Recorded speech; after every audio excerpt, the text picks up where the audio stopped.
Good morning. Happy Monday. Welcome back to the farm here. It's March.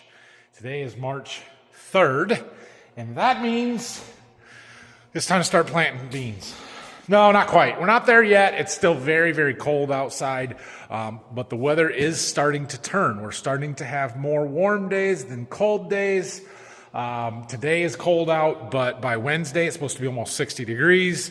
Cool back down Thursday and Friday, and then by the weekend be back up in the high 40s at least. So things are starting to break. Now we'll see how much rain we get with all of these temperature changes and stuff. That's going to delay things, and whether or not we get dry enough and warm enough conditions to think about planting any beans in the next 3 to 4 weeks, we'll find out.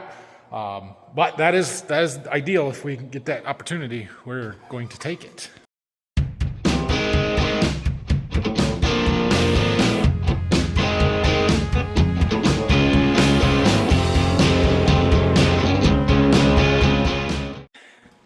As far as this week goes, that means we have to be ready. So we've got to get our corn planter all ready to go, which we would use to plant some beans if we get that opportunity.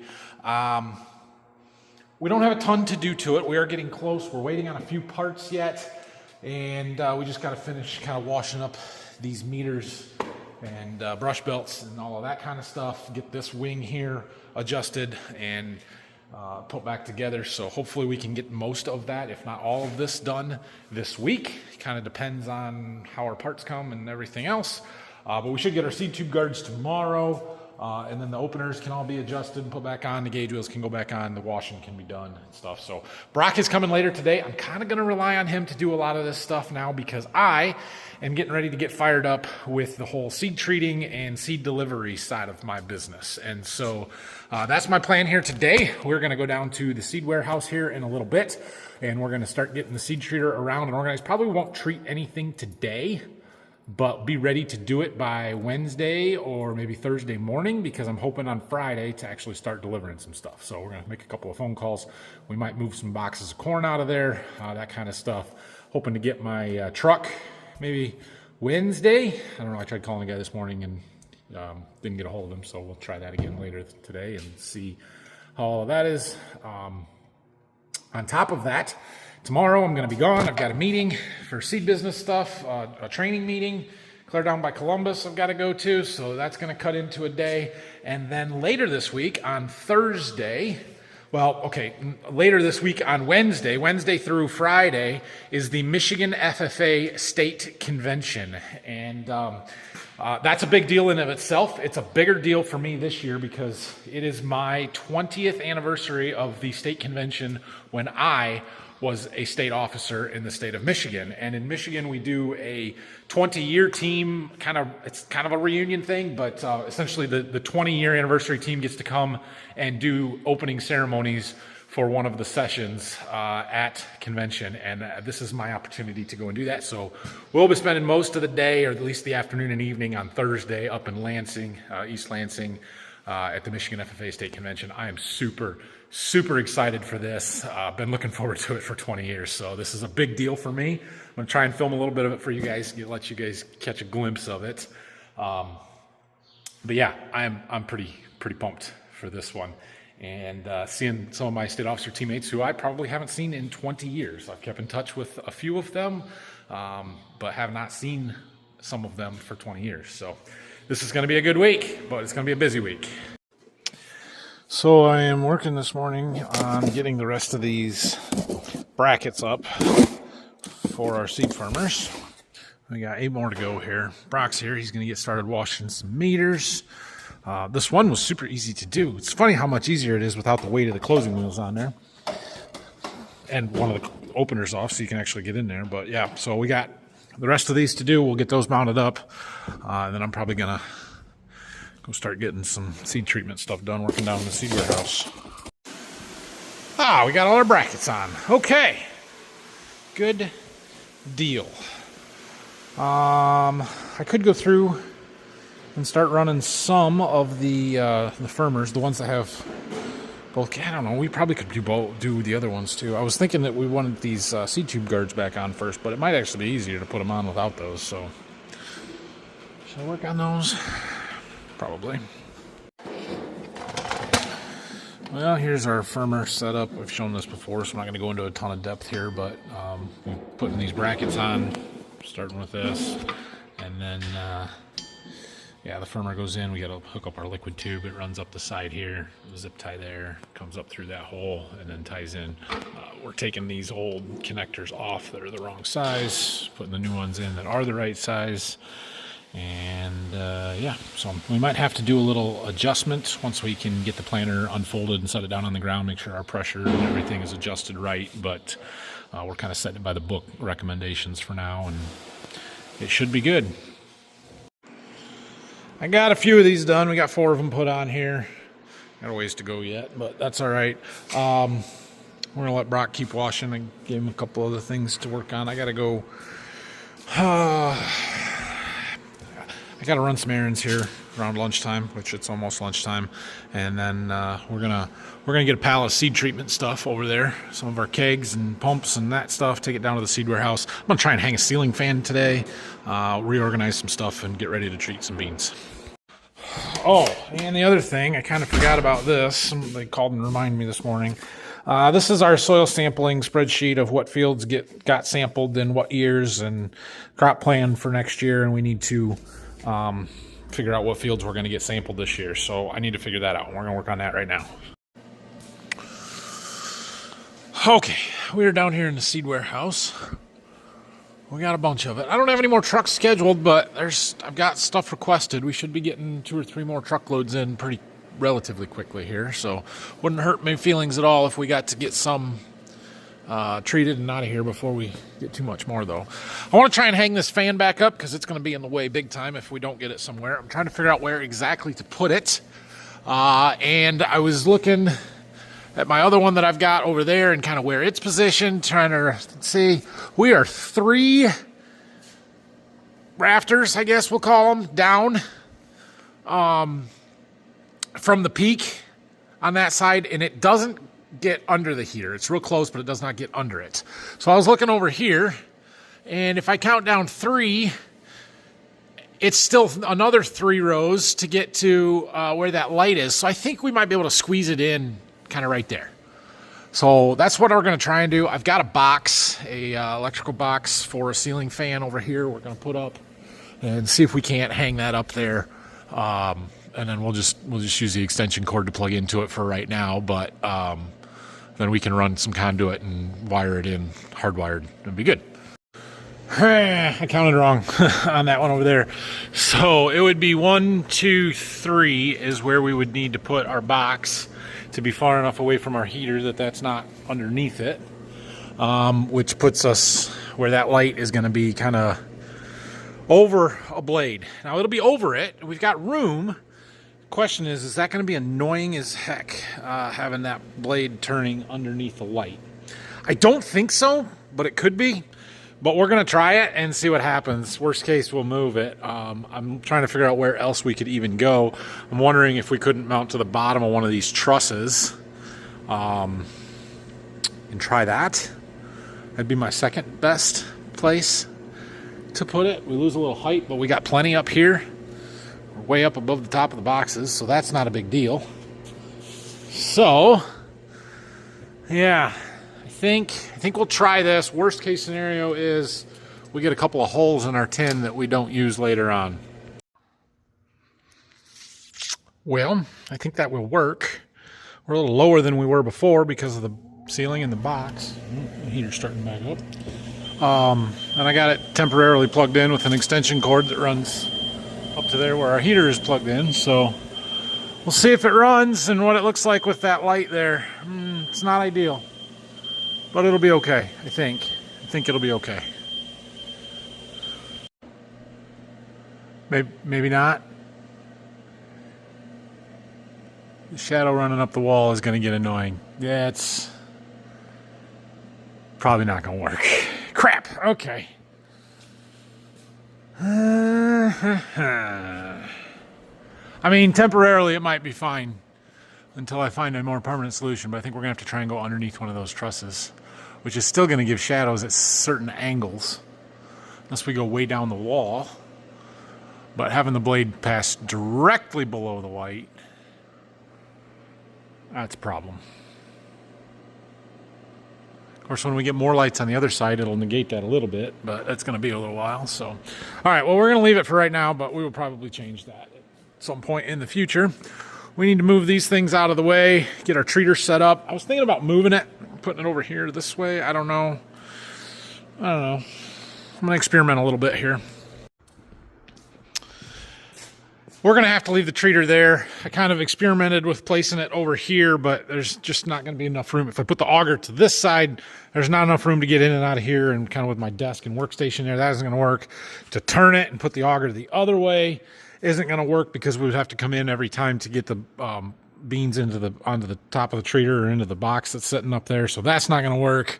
So it's kind of got to sit like it is. We could move one way or the other, but if I leave it there, we have room to set some boxes out here for a staging area. We can put treated ones over on that side. Yeah, this is the best spot. So I put my cardboard down to protect our floor because it drips and we get beans on the floor and we get treatment on the floor, and rather than staining the floor, put it on the cardboard and kind of keep it a little bit cleaner. Helps a little bit. So that's good. We've got to run our power cord. We've got to run our hose and our signal cord from that pump stand back to the treater, get everything connected, and we'll throw another piece of cardboard on here just to go over those hoses so we don't trip on them every time we're walking through there. And that'll be kind of set up and where we want it. And we got power. I replaced the hose going from this pump stand to the treater. There was some sediment and stuff that had just settled out in the bottom of it. The rest of the hoses aren't in too bad a shape, so we're going to leave those alone, except for that peristolic one. We might change that one. I got a new piece right here. So that can go on there. We got our wires all plugged in. I'm just firing it up. We probably need to erase a whole lot of last year's data off of it that we don't need anymore, and get stuff set up for this year. So, yeah. That's not going to work. We got to change that. We got to do it now. It's going to give me a headache just being in here. Let's move this.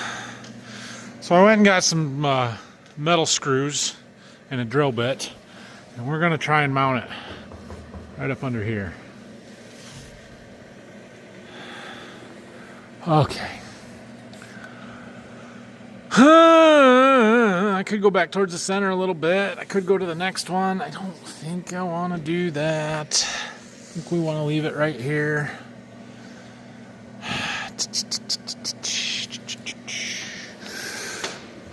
About right there. Let's try that. I got 4 bolts in, screws, whatever you want to call them. Uh-oh. It's trying to go. I gotta get out of the way. I plugged it in, but I didn't push the button. There it goes. Now, hopefully that's less shadowy. We're still gonna get some, but we're not directly under the lights. Much better. Minor shadows out here. We do still have some on that wall. I think that'll get better when we get our other row of lights in here, so we can live with that. It's not perfect, but it is much, much, much better. Okay, all right, let's get this lift out of the way here.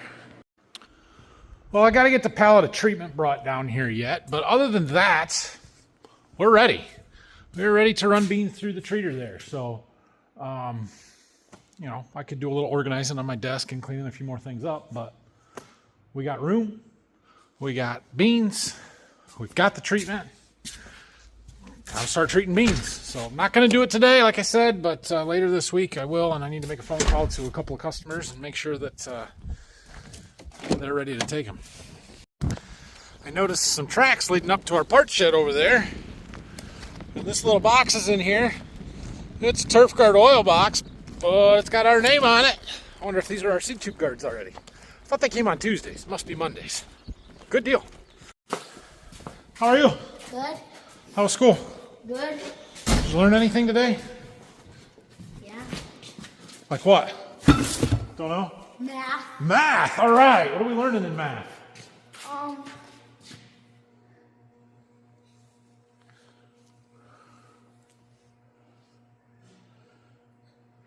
Numbers? You learn how to count to 10? I already know how to count. Oh, you do? Are you doing multiplication yet? No, Times? No. that's in 3rd grade. That's in 3rd grade? Ah, bummer. Next year. Are you doing addition? Adding big numbers? Oh, yeah. Like what? In the hundreds. In the hundreds? Wow. All right. Brock, we got a box. I think it's our seed tube guards. Yeah. Well, there is our new seed tube guard, and I learned they're not called seed tube guards anymore. They're called brush belt cartridge guards, whatever. And this is a little bit of a different design than our old ones. Said right in the bulletin that they said better brazing on wear plates to keep them from falling off. Well, okay, it didn't say to keep them from falling off, but look at, oh, Brock already got rid of them. On our old ones, it was the left side on every single one, or I guess the right side the way that it sits in there, but it was this side on every one of them that fell off, right? Yeah, it was the same on all of them, yeah. So clearly it was a design or manufacturing thing, but they lasted for 3 years, so you're going to do anything about it? No, not a chance. Anyway, this is a little bit of an updated design. So about 3, 4, 5, 6 years ago, Deere had some really bad opener blades. They were not flat. They were not round. They were not, they wobbled. They were hard to get adjusted correctly. And so they've updated some stuff, and their new ones have a bigger hub, or the rivets in the hub are bigger or something. And what they found was with our original style seed tube guards that Brock has gotten rid of, I know, they were rubbing. When they put the new rivets on, something was hitting. Oh, right here. It was rubbing on this side here. And so these new ones have this kind of channel machined into it so that the rivets don't rub on the seed tube guard, which is better. The other big change is that instead of using a nut on this bolt, they threaded it, so you just turn a screw in. With an Allen wrench. Allen wrench, even better. Metric Allen wrench. Yeah. So anyway, we can go ahead and get these put back on for all the rows that we were missing. That's what's in our box here. Those are expensive little buggers. These were over $100 a piece. Plus I had to pay 50 cents for the screw. Brock, there is Loctite on that. Why are you turning it in before you get it in place? To the Loctite. Okay, well, don't waste it. I'm not. All right. So how's it going? Getting them? How come you took that side off? Because they thread from the other way. That's funny. Well, Brock got all our openers put back together, except for one, because somehow we ended up short seed tube guards. There was 9 broken ones. I ordered 10, and he needed 11. I don't know how you did that. Magic. So we got to get another one. But we're going to go through and get some more of these firmers put on, try and get all those done here tonight. And then we are waiting on conceal knives, but all the gauge wheels can go back on after we get these firmers in. So he did make sure our contact gap area on all these openers is good. So yeah, we're in good shape here. Moving right along. Had a good day. Went through and finished my seed firmers up. Okay. So they are done. We might have to go through and adjust a couple of them, the brackets and the way that they're mounted on there. This one specifically, because it hits the closing wheel and I don't like that. Now it's going to naturally find the seed trench when we put it in the ground, but if we just loosen those 2 bolts up under there that we mounted it with, I think we can wiggle this bracket around enough to get that centered a little bit better. So we'll probably go ahead and do that on most of these. I need to go through and double check. Some of them I might not have the screw in quite right, but yeah, all good there. Put the gauge wheels back on, put the meters back together, get everything adjusted, put the conceals on, and we're done with this. So that's good. Good progress. So tomorrow I have a seed sales training meeting down by Columbus, same place that we had the agronomy meeting a couple of weeks ago that Dad and I went to. So I got to go to that. It's a 3-hour drive one way. So yeah, we're leaving early in the morning to get down there by 10. And do that, and then be home late tomorrow. So probably not going to make a video tomorrow because, well, I just won't have time to do anything exciting going on. So should be back here on Wednesday. Plan is to fire up the seed treater, so that will be a fun one. And yeah, and then Thursday's my FFA stuff, and it's a busy week. You may or may not get videos every day. Well, you're not going to get videos every day. We'll see how we do for making the rest of this stuff. But thanks for watching this one. Hope you enjoyed it. If you have any questions or comments, leave them down below. Don't forget to subscribe, hit that like button, and we'll see you guys on Wednesday, Thursday, whatever.